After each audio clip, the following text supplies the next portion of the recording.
우리 이 시간에 본문을 중심해서 근심의 씨앗이라고 하는 제목으로 말씀을 드리려고 합니다. 아브라함을 우리가 알듯이 믿음의 조상이라고 이야기를 합니다. 이 말은 믿을 수 없는 상황 속에서도 믿었다. 그러므로 믿을 수 없는 상황에서도 믿는 그를 우리는 믿음의 조상이라는 말을 쓰고 있습니다. 우리가 알고 있듯 그의 고향은 갈대아 우르입니다. 갈대아 우르 그러면 유프라데스 강 유역을 의미합니다. 여러분에게 늘상 말씀을 드렸습니다마는 히브리인이라는 말은 강 건너 온 사람이라는 뜻을 갖고 있다 말씀을 드렸습니다. 사실은 가나안 땅보다는 유프라데스 강 그 유역이 환경적으로는 좋습니다. 강이 있다는 말은 푸른 초원이 있다는 말이고, 푸른 초원을 가졌다는 말은 농사하여 양식을 얻을 수 있다는 말이고, 양식을 얻는다는 말은 삶의 풍요를 가져다 준다, 이런 의미를 갖고 있습니다. 그러므로 아브라함의 고향 그곳은 인간적으로 볼 때에 가나안 땅보다는 환경적으로 좋습니다. 하나님께서 그곳에 살고 있던 아브라함을 찾아가서 말씀을 합니다. 너의 본토 친척 아비 집을 떠나 내가 내게 지시할 땅으로 가라.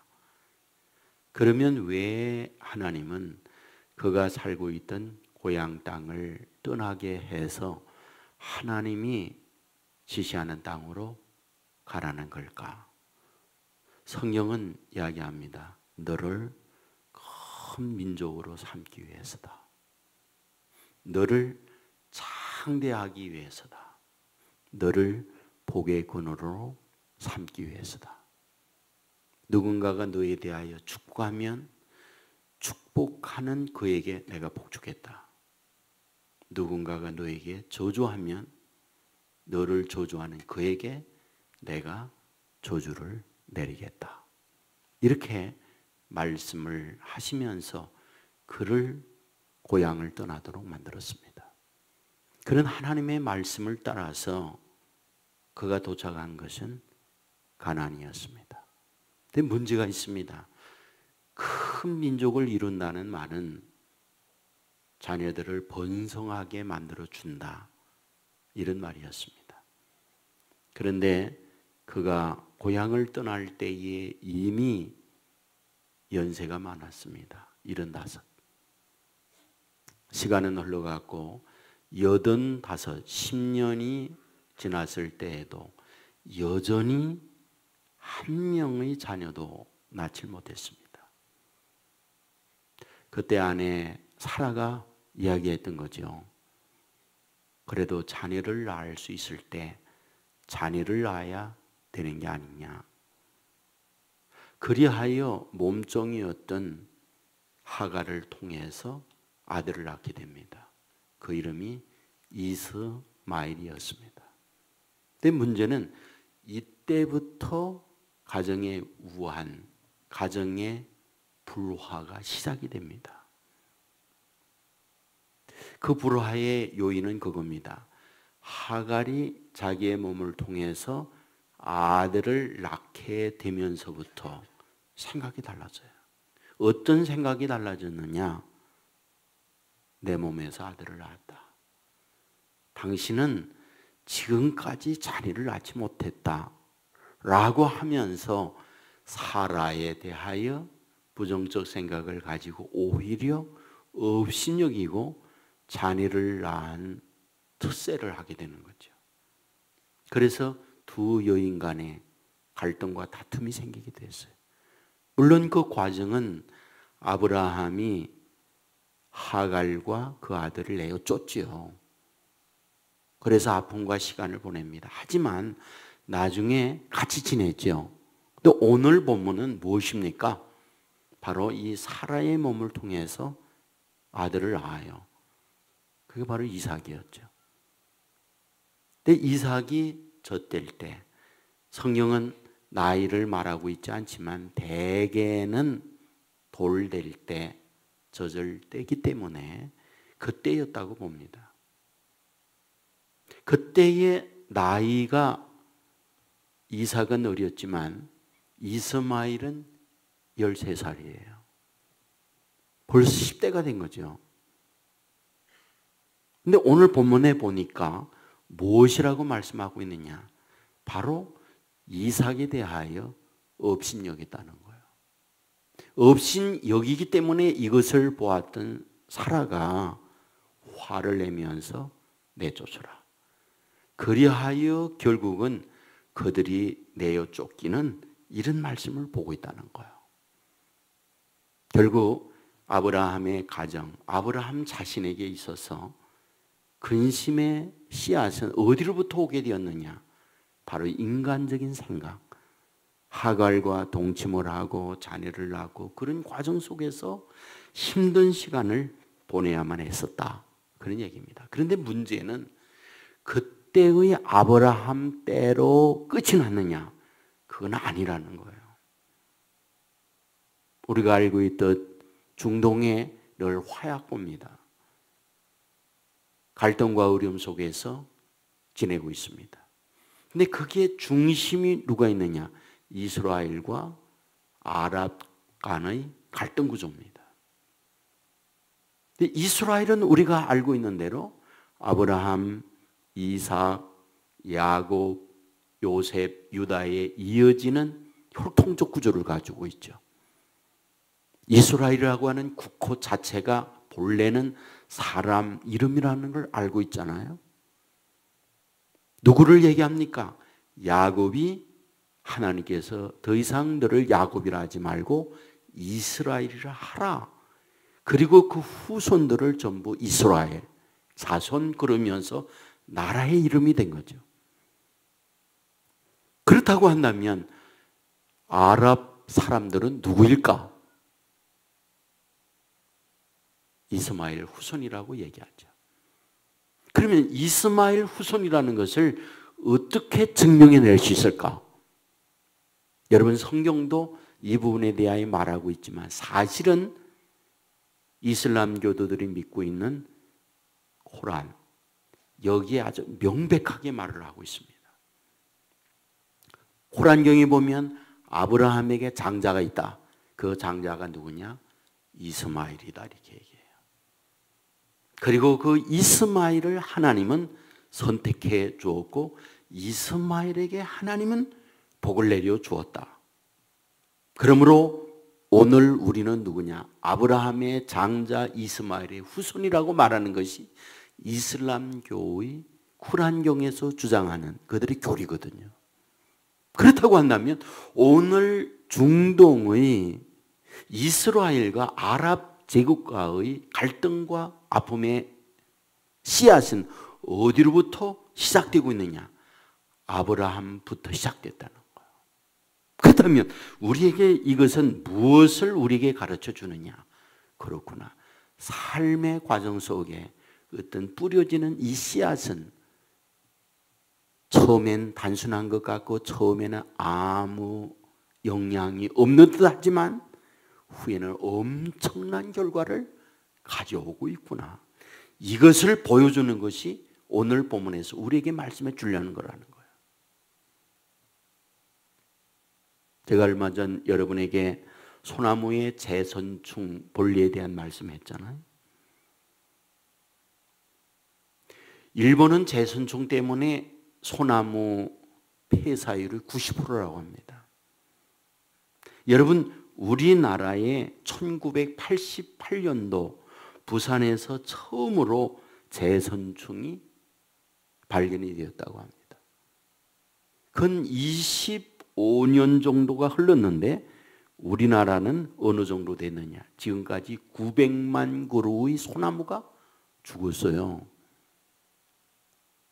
얼마 안 되면 1000만 그루의 소나무가 죽는답니다. 엄청난 사실이 뭐냐? 벌레를 잡을 수 없다는 거예요. 여러분, 학자들은 뭐라고 말하느냐? 그 제순총 벌레가 어떻게 한국에 왔을까? 일본으로부터 어떤 과정을 통해서 한두 마리가 왔다는 거예요. 그런데 그 한두 마리의 제선총은 한반도를 병들게 만들고 있다는 거예요. 이거 굉장히 심각한 문제잖아요. 여러분, 우리는 종종 말이죠, 생태계 교란에 관한 이야기를 많이 들어요. 여러분들 황소개구리라는 얘기 많이 들었죠?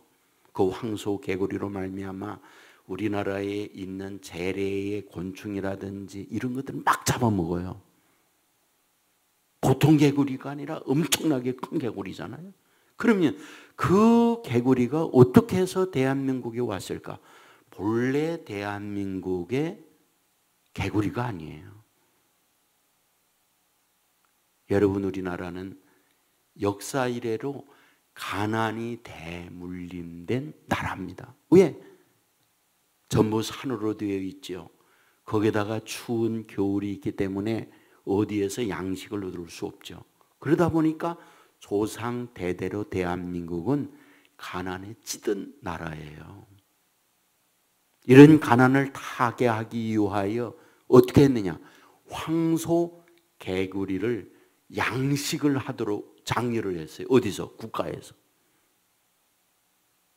왜냐하면 개구리 뒷다리 엄청나게 살이 많으니까 그것을 통해서 고기를 먹지 못하는 가난한 우리에게 고기를 제공해 줘야겠다. 선한 생각을 가지고 미국의 황소개구리를 수입했다는 거예요. 근데 문제는 뭔지 아세요? 개구리를 안 잡수시는 거예요. 그러다 보니까 국가에서 어떻게 했느냐? 양식한 황소개구리 당신들이 알아서 버리라고 하는 거예요. 근데 문제는 버렸더니 산천에 흩어지면서 우리의 재래종 개구리보다 번식률이 엄청 많은 거예요. 왜 이렇게 또 새끼들은 많이 낳는지. 그러면서 대한민국의 황소개구리 덮이는 거예요.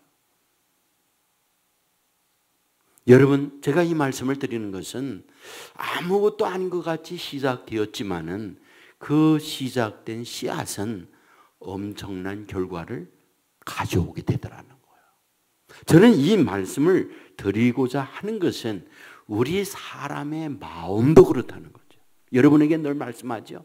마음은 그릇이라고. 그 그릇에 담기는 것이 무엇이냐? 생각이라는 거예요. 마음의 그릇에 많은 생각들이 담기게 되는데 그 생각들에는 부정의 생각도 있고 긍정의 생각도 있어요. 믿음의 생각도 있고 불신앙의 생각도 있어요. 공격적 악의 생각도 있고 모든 걸 수용해낼 수 있는 선한 생각들도 담기는 거예요. 근데 문제는 담겨지는 그 생각은 아무것도 아닌 것 같지만 나중에 그 결과는 엄청난 결과를 가져올 수 있다는 거예요. 여러분 기억하실지 모르겠습니다만 박한상이라는 청년이 있었어요. 이 청년이 자기 아버지의 어머님을 살해하고 집을 불러왔어요. 아버지의 어머님은 장사하는 분이었고 장사를 통해서 많은 돈을 벌었어요. 문제는 이 아들을 바르게 키우기 위하여 부모가 여러 면으로 노력을 기울였지만 아들이 부모의 기대만큼 따라오지 못했어요. 이 아들에 대하여 아버지가 책망을 한 거예요. 그 책망에 분노한 아들은 아버지 어머님을 살해했어요. 그리고 불을 놔 버렸어요. 기억하실 겁니다.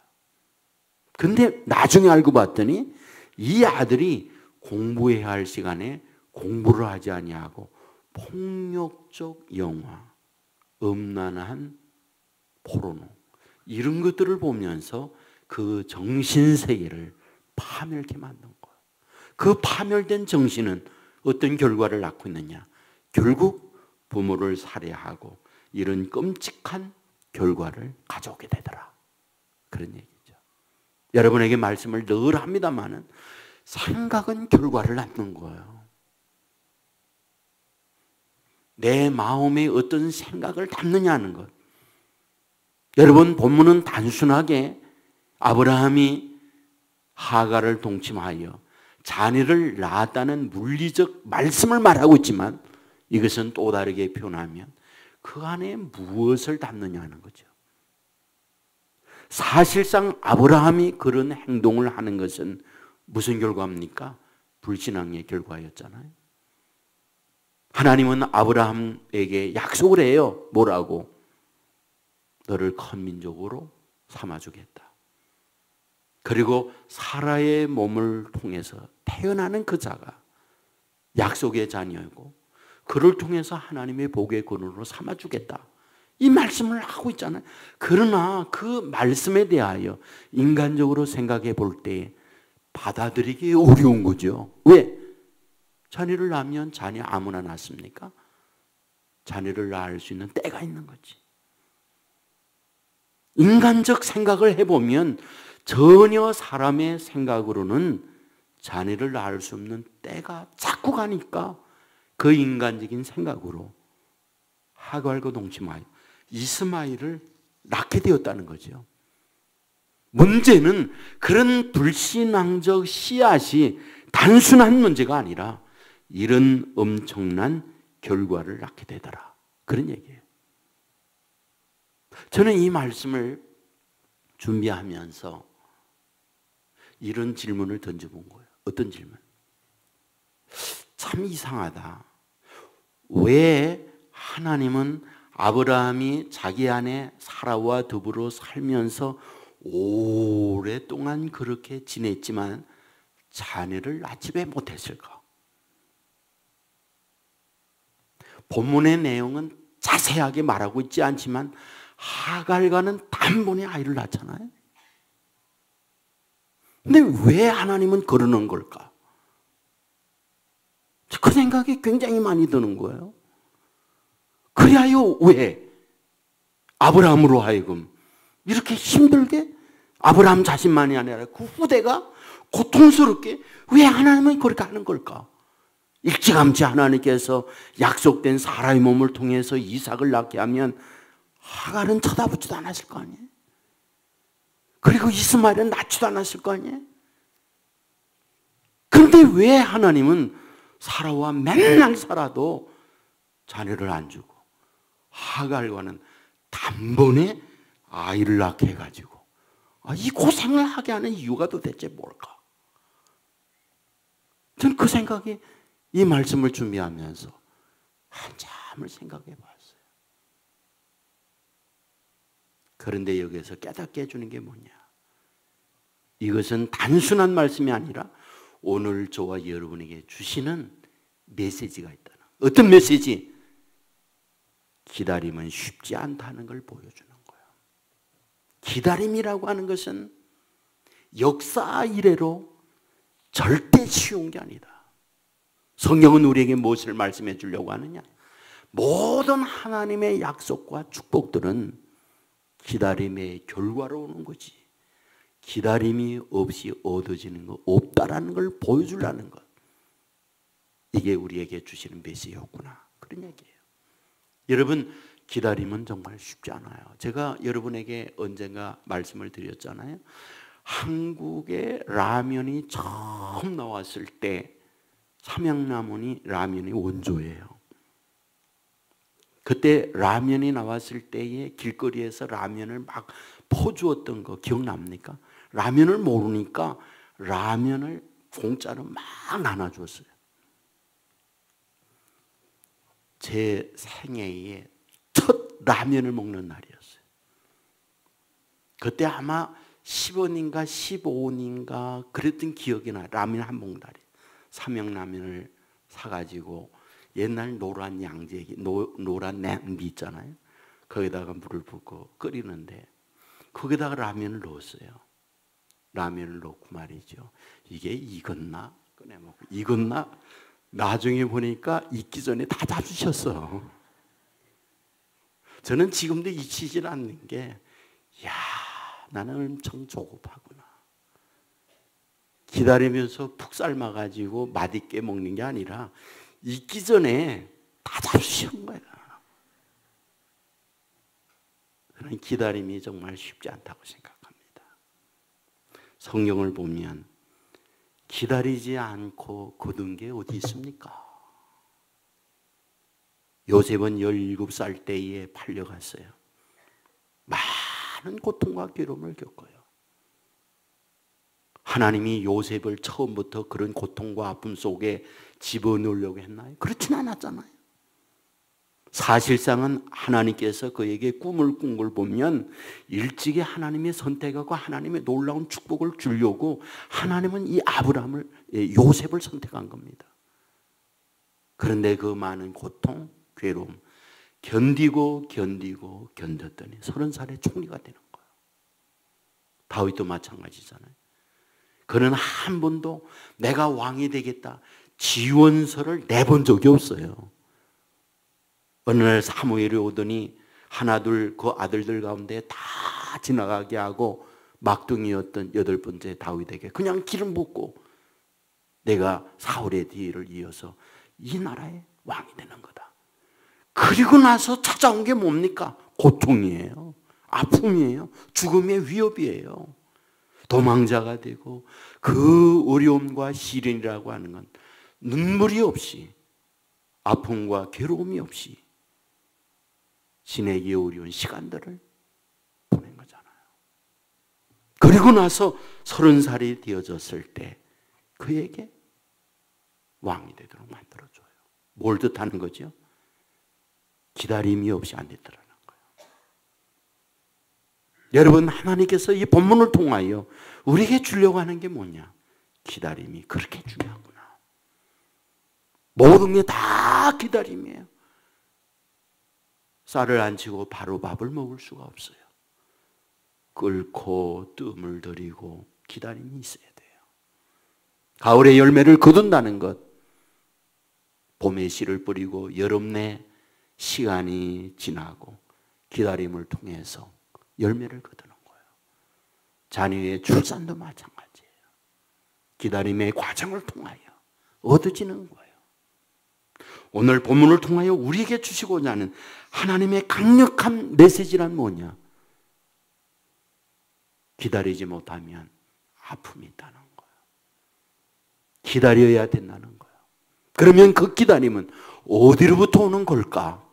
그것은 소망이에요. 소망이 기다리도록 만드는 거예요. 믿음은 역사를 이루고 사랑은 수고를 낳는데 소망은 뭐냐? 인내를 낳는 거예요. 그런데 그 소망은 다르게 표현하면 무엇일까? 하나님의 주신 말씀에 대한 믿음으로 말미암아 소망은 이루어지는 거예요. 하나님께 주시는 말씀은 거짓이 없다. 하나님의 주시는 말씀은 분명하게 이루어진다. 이 믿음을 가질 때 비로소 소망을 가질 수 있고 그 소망은 인내를 만들어내는 거예요. 기다림을 만들어내는 거예요. 동시에 우리가 이 말씀을 보면서 어떤 생각을 갖는가? 저는 이 말씀을 이렇게 묵상을 하면서 우리가 일반적으로 생각을 할 때에 이스라엘 백성 선민이라고 말합니다. 이삭은 약속의 씨앗이라고 말합니다. 그리고 하갈과 이스마엘은 버린 자, 저주의 자녀라고 생각을 합니다. 과연 그럴까요? 우리는 여기에 대하여 신학적, 성경적 가르침을 바르게 받아야 된다고 생각합니다. 저는 가만히 생각해 보면 하갈처럼 불쌍한 여인이 어디 있습니까? 사라나 하갈이나 같은 여자였잖아요. 그런데 하갈은 어떻게 생각하면 부모를 잘못 만났거나 나라를 잘못 만났거나 그래서 종이 된 거예요. 그래서 그 집에 와서 주인을 섬기면서 일을 했다고요. 하갈은 한 번도 아브라함의 꼴이 친 적 없다고요. 주인 마님이 너 아브라함하고 잠자리 같이 해라. 그냥 순종한 채밖에 없다고요. 그리고 나서 아기를 낳은 것밖에 없다고요. 그렇다고 한다면 그것으로 말미암아 하나님께서 하갈과 이스마엘에게 고통과 아픔을 준다. 이것은 너무 가혹하지 않느냐는 거예요. 너무 가혹하지 않느냐는 거예요. 그런데 우리가 말씀을 보니까 말씀은 어떻게 말하고 있느냐는 겁니다. 여러분 창세기 16장 10절 이하에 보면 이렇게 말해요. 여호와의 사자가 또 그에게 이르되 내가 네 씨를 크게 번성하여 그 수가 많아 셀 수 없게 하리라. 여호와의 사자가 또 그에게 이르되 네가 임신하였은즉 아들을 낳으리니 그 이름을 이스마엘이라 하라. 이는 여호와께서 네 고통을 들으셨음이니라. 이것은 하갈에게 하나님께서 주시는 말씀이에요. 그런데 아들을 하면 이스마엘이라 할 것이고 어떻게 하느냐? 내 씨를 크게 번성하여 그 수가 많아 셀 수 없도록 해주겠다. 여러분 이 말씀은 하나님이 아브라함에게 주신 말씀 똑같잖아요. 또 그 뒤에 창세기 17장 20절에 보면 이스마엘에 대하여는 내가 네 말을 들으나니 내가 그에게 복을 주어 그를 매우 크게 생육하고 번성하게 할지라. 그가 12 두려움을 낳으리니 내가 그를 큰 나라가 되게 하려니와. 하나님께서 이스마엘에게 그 후손을 12 아들을 낳게 하고 12 두령이 되게 하고 크게 생육하고 번성하게 하겠다. 이 약속을 해요. 여기서 우리가 알아야 될 게 있습니다. 우리는 단순하게 하갈과 이스마엘은 저주의 후손이고 이삭은 축복의 후손이다라고 하는 단순 논리로 풀어서는 안 된다는 거예요. 여기서 우리는 매우 중요한 사실을 알아야 됩니다. 창세기부터 요한계시록까지 말씀하려는 핵심이 뭔가? 무엇일까요? 예수 그리스도예요. 예수 그리스도가 성경의 중심입니다. 자, 그렇다고 한다면 예수 그리스도를 중심하여 여기에 사라와 여기에 하갈 그리고 여기에 이삭과 여기에 이스마엘을 생각한다면 어떤 관계가 있는 걸까? 여기서 우리가 잘 알아야 될 부분이 있습니다. 하나님께서 아브라함을 부릅니다. 그리고 얘기해요. 너를 큰 민족이 되게 한다. 그렇다면 큰 민족이라고 하는 의미가 뭐냐는 거죠. 단순하게 수적인 본성을 말하는 걸까? 그 차원을 넘어서는 거예요. 단순한 수를 많게 해서 큰 국가를 만들겠다. 그렇다고 한다면 세계 최고 많은 종족은 중국 한족이에요. 한족이 얼마만큼 숫자가 많습니까? 그러면 지금 여기서 말씀하고 있는 큰 민족을 이룬다고 할 때 여러분 유대인, 이스라엘 백성 얼마입니까? 여러분 세계에 지금 흩어져 있는 유대인은 1000만이 채 안 된다고 말하잖아요. 그런 것을 생각한다면 여기에 큰 민족이라고 하는 것은 단순한 수적 이것을 넘어서는 말씀이라는 거예요. 자, 그렇다고 한다면 어떤 의미인가? 여러분 지금 말씀했어요. 성경의 중심은 예수 그리스도라고. 그렇다고 한다면 하나님께서 아브라함을 선택하고 선민을 통하여 이루고자 하는 게 뭐였느냐는 거예요. 선민을 통하여 성경에서 말을 하고는 핵심이 무엇이었느냐는 거예요. 굉장한 중요한 의미가 여기 있는 거예요. 혈통적으로 아브라함과 이삭과 야곱과 유다를 통하여 메시아를 준다는 것이 성경의 핵심이라는 거예요. 선민의 의미란 무엇인가? 너희의 혈통을 통하여 메시아이신 예수 그리스도가 온다는 것이 키라는 거예요. 자, 여기서 우리는 알아야 될 게 있습니다. 자, 그렇다고 한다면 하나님이 선택된 그런 혈통적 아브라함과 이삭과 그리고 야곱과 그리고 유다를 통하여 자녀를 낳게 되어질 때, 선택된 그 혈통이 되어질 때 나머지는 뭐냐는 겁니다.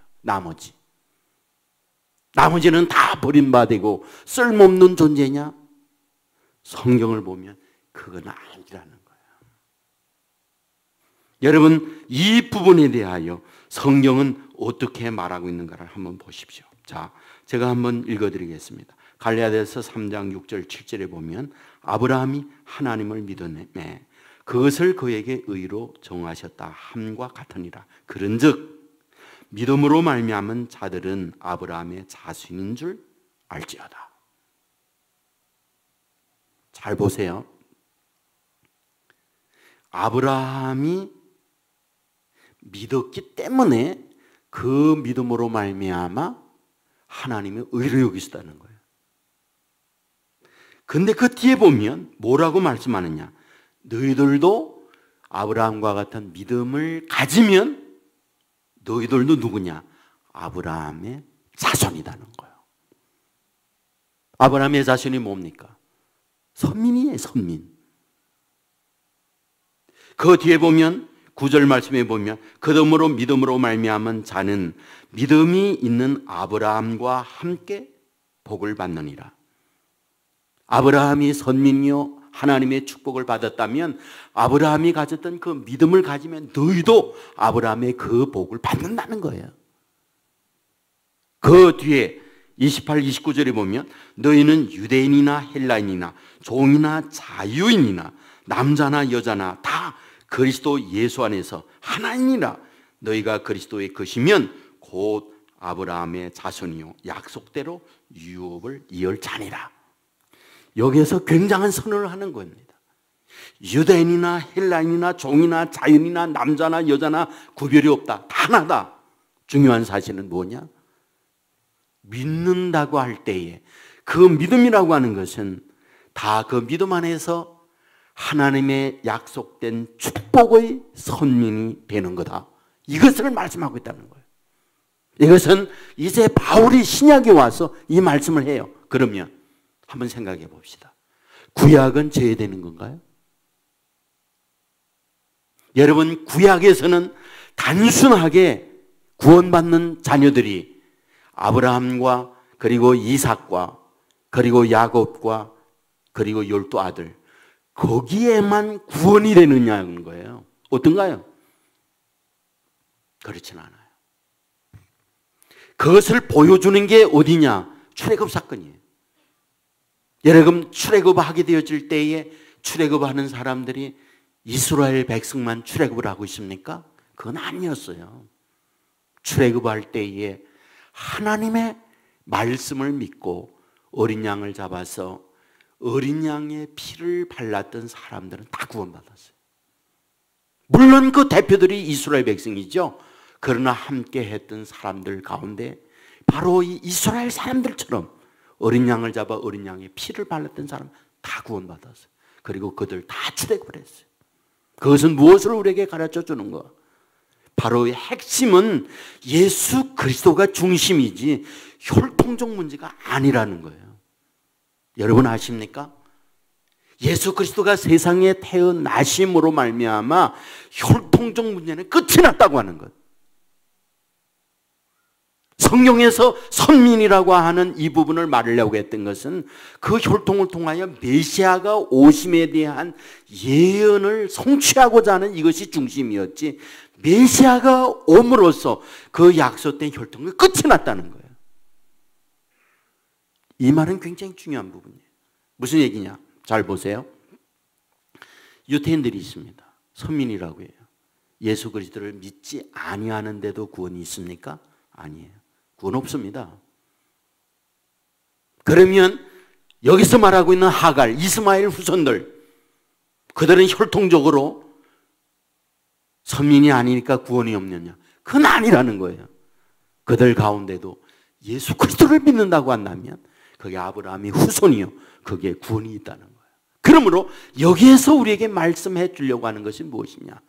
그 핵심 자체가 믿음이라는 거예요. 믿음은 어디에 있습니까? 그게 마음이라는 거예요. 마음. 곧 마음의 씨앗을 무엇을 심느냐는 거죠. 오늘 본문에서 지금 아브라함이 하갈과 함께 동침함으로 이스마엘을 낳았어요. 그것은 단순한 문제가 아니라 그것으로 인하여 근심 어려움이 있다는 거예요. 마찬가지로 우리 안에 마음의 씨앗에 세상의 부정적 생각을 심고 불신앙을 심으면 그 일로 말미암아 우리에게 나타나는 고통, 아픔, 근심은 끊임없다는 걸 보여주면서 너희 안에 믿음의 씨앗을 심게 되면 그 믿음의 씨앗은 너희로 하여금 구원과 축복의 열매를 거두게 한다.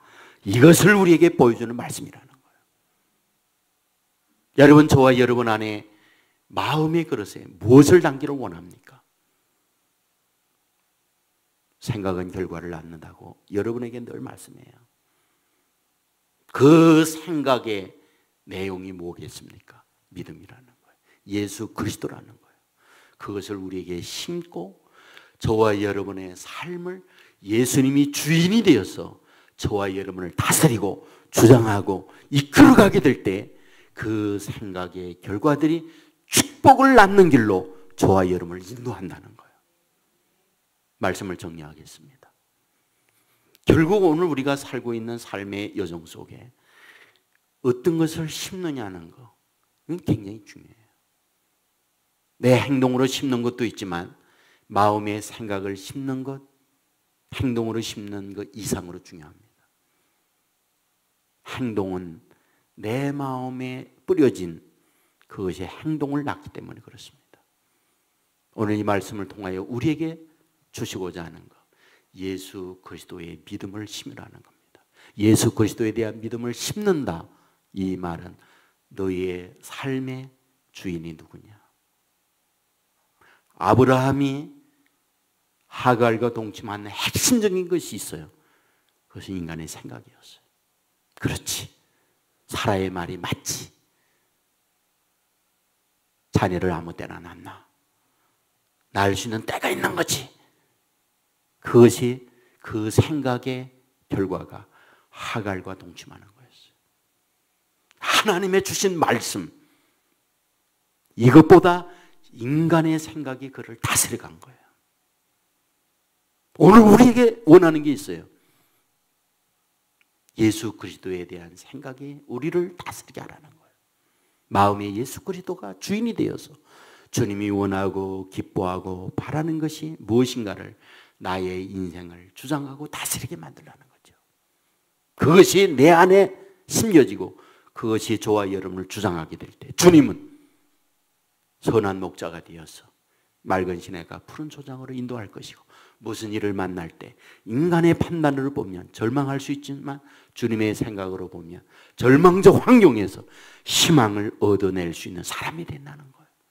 내 주어져 있는 환경에 이제는 끝이구나 모든 걸 포기할 수밖에 없는 그때 주님이 내 안에 계셔서 주님의 생각으로 저와 여러분을 끌어간다고 한다면 우리는 그런 절망적 환경에도 웃을 수 있고 좌절하지 않고 주시는 주님의 능력으로 말미암아 타개하고 오히려 전화 위복의 복을 경험하는 하나님의 사람으로 만들어 주신다는 거예요. 그러므로 오늘 이 자리에 참여하고 있는 저와 여러분의 삶에 주님이 주인이 되고 저와 여러분을 다스리고 생각의 모든 것들이 인간적 판단의 생각을 넘어서서 주님의 판단, 주님의 생각이 저와 여러분을 다스려감으로 말미암아 근심의 씨앗이 아니라 축복의 씨앗이 되어서 그 열매를 아름답게 얻어낼 수 있는 저와 여러분의 삶이 되기를 주의 이름으로 축원합니다. 기도하겠습니다.